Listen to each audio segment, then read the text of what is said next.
Hey, what's up you guys? My name is Brooke and welcome back to my channel and Happy New Year! It's officially 2017 and here's to hoping 2017 is way better than 2016 was. Anyways, I'm very hopeful about this year and we're going to start off this year's videos by reflecting on last year. So this video is just going to be like 2016 in review. I'm going to be talking music, movies, TV, and of course books.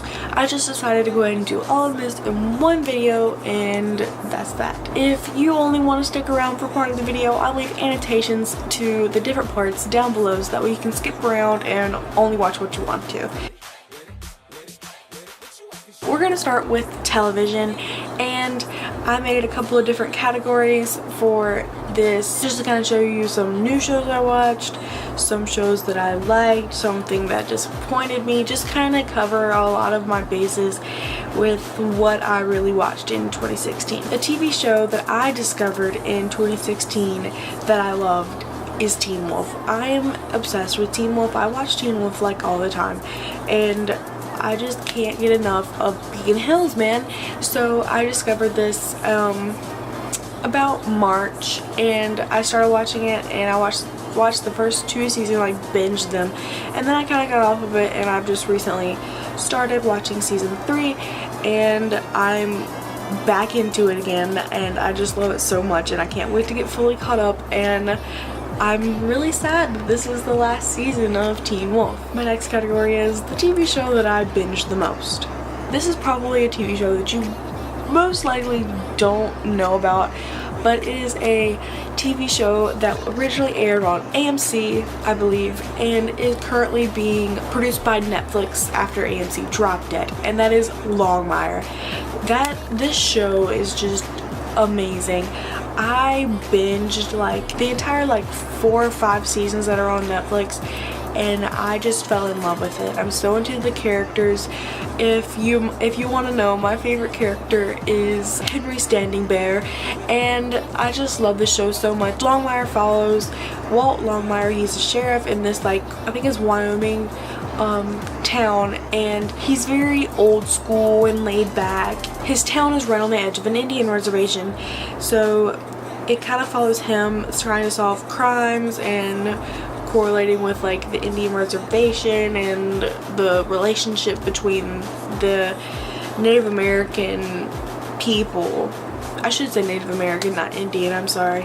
It really shows the relationship between the Native American people and white people. I don't know. It's really good. If you like any of crime shows or anything, it's amazing. I love it. I would totally recommend it to you. Its last season is going to be premiering this year on Netflix and I'm excited to see it, but I'm also sad to see this show come to an end. My favorite new television show from 2016, as in a television show that started in 2016 and I love it, is The Crown, which is also a Netflix original series and I love it. It's just so good. It follows Queen Elizabeth and it's just amazing. I just love it so much. I just can't even come up with the words to describe how much I love this. I feel like it really accentuates the strongness of Queen Elizabeth's character and how overlooked I think she is because she's a queen but she doesn't do anything. But I feel like this show kind of shows her real inner strength and her courage. So definitely would recommend that show to you. My next category is my favorite TV show's new season. As in a TV show that I've previously watched and I loved the new season that premiered in 2016.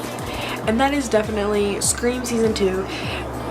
Scream airs on MTV and I love it. It is a reprise of the Scream franchise movies from the 90s and it is brilliant. Kind of predictable at times but also very suspenseful and gory, and it's just really good. I wasn't really expecting some of the twists and turns that happened in season 2 and I really liked the direction that it went in, and I can't wait to see by season 3. And my final category for television is the most disappointing new season. And this is similar to the last one. It's a show that I've watched before 2016 or before this new season came out, and I just wasn't really liking the season, or I was just disappointed, or I had higher expectations for it than what I got. And that's American Horror Story Roanoke. I enjoyed Roanoke for probably the first half. That was brilliant. I really liked it, and overall the entire season was very suspenseful and scary and great in the horror sense. But as an overall story, I feel like it just got really convoluted at the end. The ending was I didn't really enjoy the ending, and I feel like there was a lot of questions that were left unanswered. It got very convoluted and confusing at the end. Like, I'm not sure what's going on. It was like a TV show within a TV show within a TV show with TV shows and more TV shows. But yeah, that was probably the biggest disappointment that I had with TV this year. I really hope that Brad and Ryan can bring back some of that, you know, original American Horror Story magic with the next season this year. The next category that I'm going to be talking about is music, and this is going to be kind of similar. It's going to be stuff that I discovered, my favorites, I really don't have any biggest disappointments in music, honestly. So it's just going to be my favorites of stuff that I listened to in 2016. My favorite artist that I discovered in 2016 is Melanie Martinez.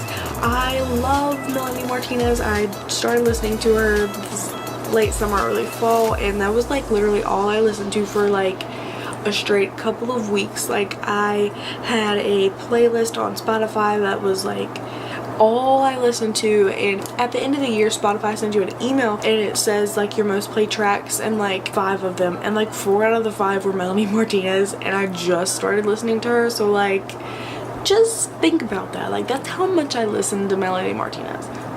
And this brings us to our next category, which is the artist that I listened to the most in 2016, and that would either have to be Melanie Martinez or Pierce the Veil.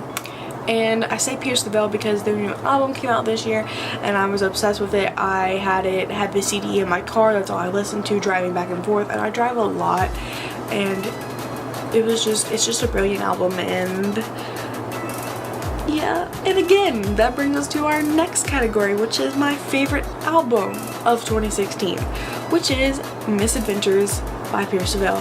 This album is just great. It's everything that I was expecting it to be. It's just brilliant. I feel like it was well worth the 4-year wait between Collide with This Guy and Misadventures. It was definitely worth it. This album is just so good. Are you excited to be talking about Pierce the Veil yet? Because I'm not done. Anyways, my favorite song of 2016 was Floral and Fading by Pierce the Veil. This has been on 2 of my Friday 5 videos, this song has. And what can I say, I just fell in love with this song, and if you actually look up the meaning behind it, it's actually very meaningful in itself, and I just really enjoy this song. And if you haven't listened to it and you enjoy Pierce the Veil or music similar to Pierce the Veil, I will leave it linked down below and you should definitely go check it out. And my final category for music is my favorite live show of 2016. Concerting is something that I love doing. It's like my hobby. I save up all my money to go to concerts and whatever. And I've been to numerous shows this year. I'm very grateful and fortunate to have been able to do that.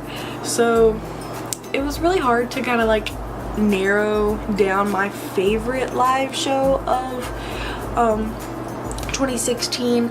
I mean, I've seen Panic at the Disco, I've seen Heart, I've seen Weezer, I've seen Pierce the Veil twice, I've seen Hailstorm, I've seen Anthrax, I've seen just a whole bunch of different people, and a bunch of people I didn't list right then. And it was just really hard to kind of like make this decision. But I think my favorite live show of 2016 would have to be the Pierce the Veil concert on December 15th, 2016. I think this is my favorite one because I screamed the lyrics to every song. I knew every song. I met some great people. I had the best time. I don't know, and I like this one better than when I saw them in the Misadventures tour because I got to hear some of the old songs by them that I like Bulletproof Love and stuff that I didn't get to hear on the Misadventures tour because they were playing strictly Misadventures with a couple other songs. And that's not to downgrade or whatever that concert because that was amazing too, but I feel like I had a better experience with this time because I got to hear their old stuff and their new stuff, and they're just a band that I'm obsessed with and I love them so much, and I'm very grateful to have seen them, and that's probably my favorite show of this year. Next, we're going to talk about movies. Again, all the categories are kind of similar to what I've been doing for television and music. And the first category is my favorite movie that I discovered in 2016. I love Bad Moms. I don't know if you've seen Bad Moms, but it is just hilarious. It gets me so weak. I love it so much. I would love to see like a Bad Moms 2 or something. Like that is something that I would totally go see, and it's just hilarious. I don't even know how to describe it to you other than it's like Bad Moms and it's funny and you should definitely watch it. This brings us to our second category, which is my favorite new release movie of 2016, and I have 3 movies. The 3 movies that I have for this are Bad Moms, The Conjuring 2, and The Purge Election Year. These movies were all super good. I loved The Conjuring 2. I liked the premise and the storyline and everything that went on with it, and the way it kind of sets up for The Nun, which is a movie that's coming out this year maybe, this year or next year. I didn't like it better than the first movie, but I did really enjoy it, and I can't wait for more Conjuring movies. And The Purge Election Year, this is my favorite, absolutely my favorite Purge movie so far. I really love the idea of it, especially with all the drama of the election year this year. It was actually kind of funny and ironic to go see something about the purge and election year in our crazy election year.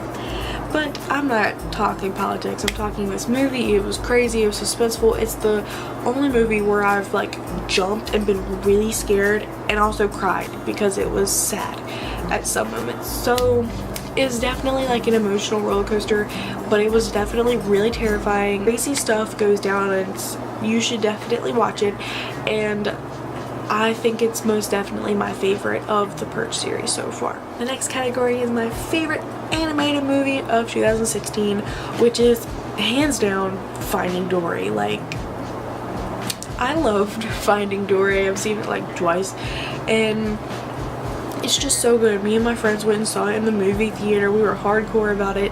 It's just such a cute movie, and it has such a great message, and it's just so cute. And little baby Dory is like everything, and it's just a super cute movie. If you have little brothers and sisters, or if you've seen Finding Nemo, go watch Finding Dory. And if you haven't seen Finding Nemo, go watch Finding Nemo. But definitely love that movie.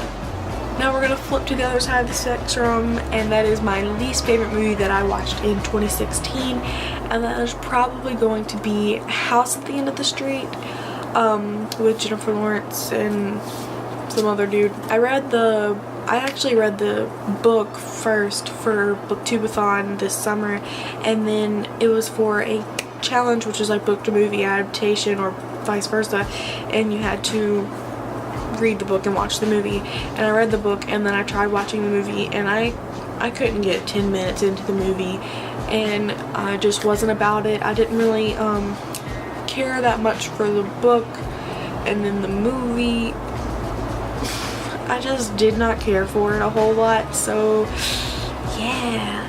The final negative thing I have to say about movies of 2016 is my least favorite new release movie of 2016, which is Sausage Party.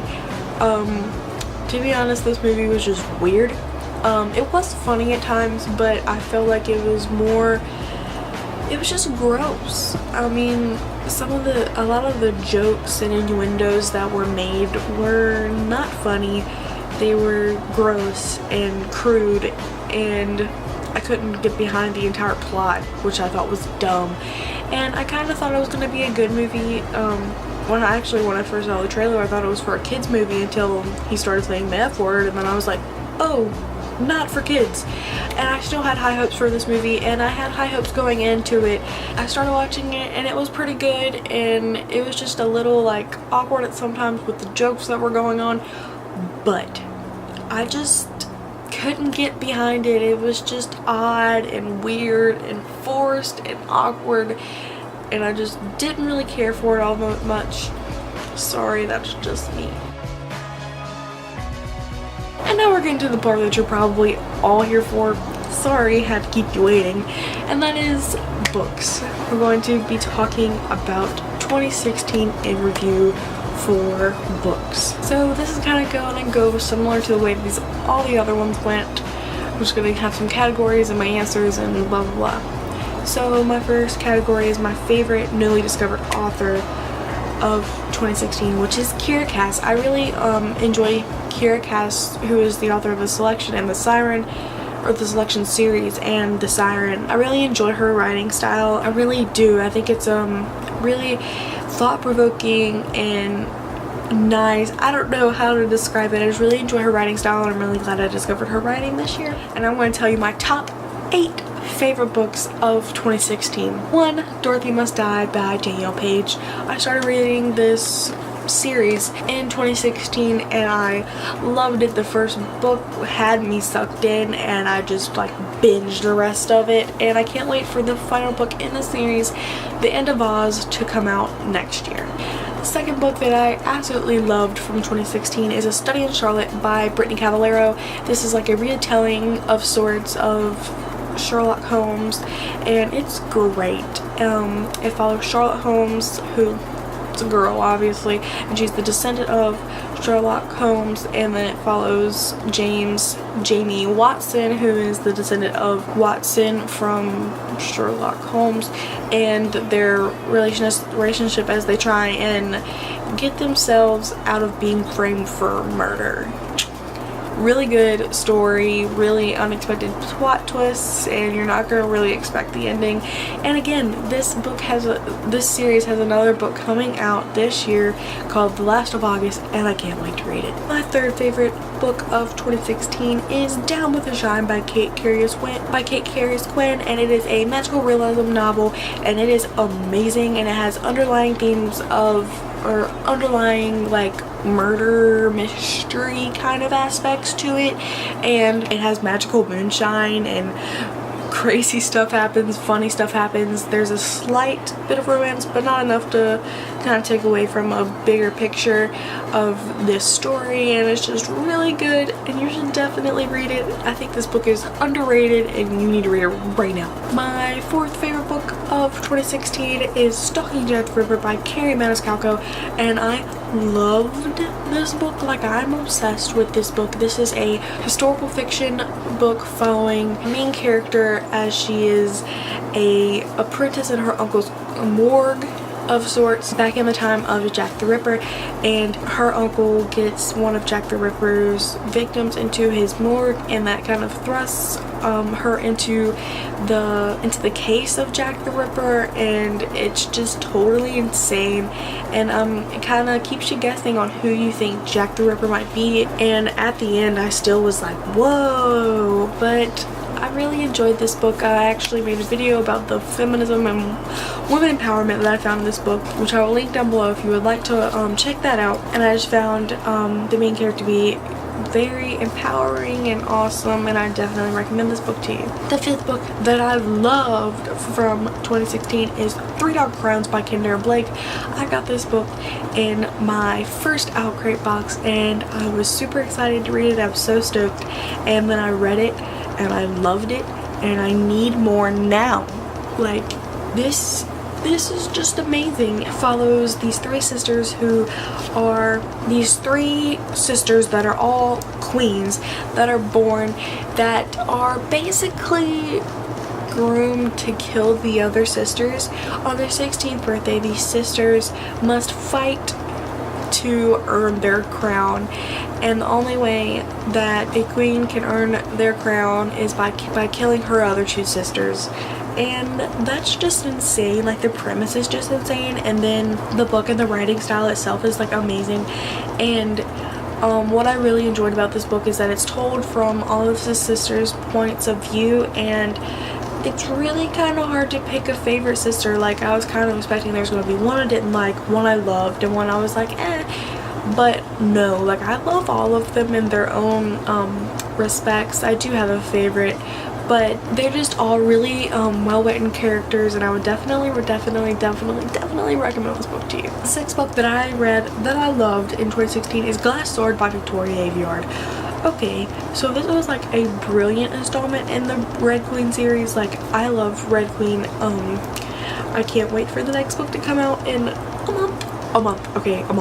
But anyways, this book was like a great installment. It really like broadened everything and brought some stuff full circle, and there was some plot twists in there that kind of like left me brokenhearted, and there was some crazy moments, and it was just really great. I love Victoria Aveyard's like writing style and the way she tells the story, and I really like how she's focusing on Mare finding herself and not finding a love interest. She has to figure herself out first before she can figure out her love life, which I find really admirable, because I feel like that does not happen a lot in YA. I have two more books on this list. The seventh book that I loved that I read in 2016 is More Happy Than Not by Adam Silvera. This follows a boy named Aaron Soda who is questioning his sexuality and kind of the struggles that go along with that, and memories, and it's just a really deep, heavy contemporary novel that left me bawling. Like, I was in tears. It's definitely worth the read. It will open your eyes to some things about the homosexual LGBTQ plus community that you may not, realize, and it's just really great to read that and have those emotions put into you. I don't know how to describe it. I'm rambling, but I just love this book a lot. It made me feel lots of things, and I definitely hope you read it. Finally, my last favorite book of 2016 is The Titan's Curse by Rick Riordan. It's the third book in the Percy Jackson and the Olympian series, and it is by far my favorite book in the series so far. But I feel like they just keep getting better, because I love the first one, and then Sea of Monsters, the second one, I like better than the first one. But now that I've read The Titan's Curse, I like The Titan's Curse better than I like Sea of Monsters or The Lightning Thief. So Rick Riordan, it just keeps getting better. Thank you. I really did enjoy this book. I love the places that it went, and a lot of the character development that happened. I like the new characters that we saw in this book. I really like what happened with the hunters and all of that. It's kind of hard to discuss what happens in continuations of series without spoiling anything for anyone that hasn't read it. So I'm not going to say much more. So those are my favorite books of 2016, and are going to go to my absolutely favorite new release book of 2016, and that is Stalking Jack the Ripper by Carrie Maniscalco. I do not need to ramble anymore about why I love this book and how much I love this book. Like I said, I have a video where I gush about it, and I'll leave a link down below if you want to hear me gush. I really enjoyed it, and I think one of the other books that probably came close behind this is Three Dark Crowns, but I really enjoyed Stalking Jack the Ripper so much. It's going to be part of a series, and I cannot wait to get my hands on the next book in this series. Definitely pick it up if you haven't already. And then that brings us to my least favorite book that I read in 2016, and I actually just finished this book, and that is 1984 by George Orwell. 1984 is like one of the more modern literary classics, and I had really high expectations going into it. I was so lit. I was like, this book is going to be great. I've heard great things about this book. I'm going to love it. And then I didn't like it at all. I mean, I did. I liked the plot. I liked the storyline with, Big Brother and the society and all of that, but I just liked the writing style. I found it to be very dull and boring, and there was tons of stuff in there that didn't need to be in there. I felt like they were just put there for like length or something. I don't know. Like I said, I really did enjoy the plot. I just couldn't get on board with the writing style. I found it dull. It was boring. I just I didn't connect with any of the characters. I didn't like any of them. Like, I mean, and then the ending really made me mad. So, yeah. Not a fan, sorry. We come to my biggest disappointment of 2016. The biggest disappointment for me in 2016 was definitely A Midsummer Night's Scream by R.L. Stine. I had really high expectations for this book and I was really let down. I thought that it had a great premise. This book is about this tragedy that happens on a movie set while they're trying to film a movie, like in the 90s or whatever. 20 years later, there's this group of actors, they're going to try and recreate the movie, and all this crazy stuff starts going down, and I had really high expectations for this book, but honestly I just felt like it just got really weird. Like, there was like a monkey that talked and had magic. What? Like, I felt like R.L. Stine was on drugs when he wrote this book. And that's saying a lot because I genuinely like all of R.L. Stine's works, but like, I just wasn't vibing with this book, and it might just be me, but I felt like it got really, really weird, and it could have gone in a better route with the same plot line. I don't know. But overall, I still gave it like a 3 out of 5 stars because the writing is always great. And I did like the characters and whatever, and I got into like the sub plot lines, but just it got really, really weird. I don't know what else to say other than it got weird and I didn't like it. So that was my biggest disappointment of 2016. Overall, in 2016, I read 52 books. My Goodreads reading goal was 50, and I'm really proud of myself for that. I kind of slipped up this past month in December because I had a bunch of books I was going to read, and then I ended up only reading 1984. That book put me in like the biggest reading slump of my entire life. That's another thing. This book sucks so much. Well, I dislike this book so much that like I've been in a slump. I haven't wanted to read. I haven't wanted to do anything with like reading a book because this book has just turned me off, and I'm really thankful that the biannual bibliothon is like next week, so that way that'll kind of like force me to kind of read and hopefully get out of the slump that I'm in. Overall, in 2016, I read 15,451 pages.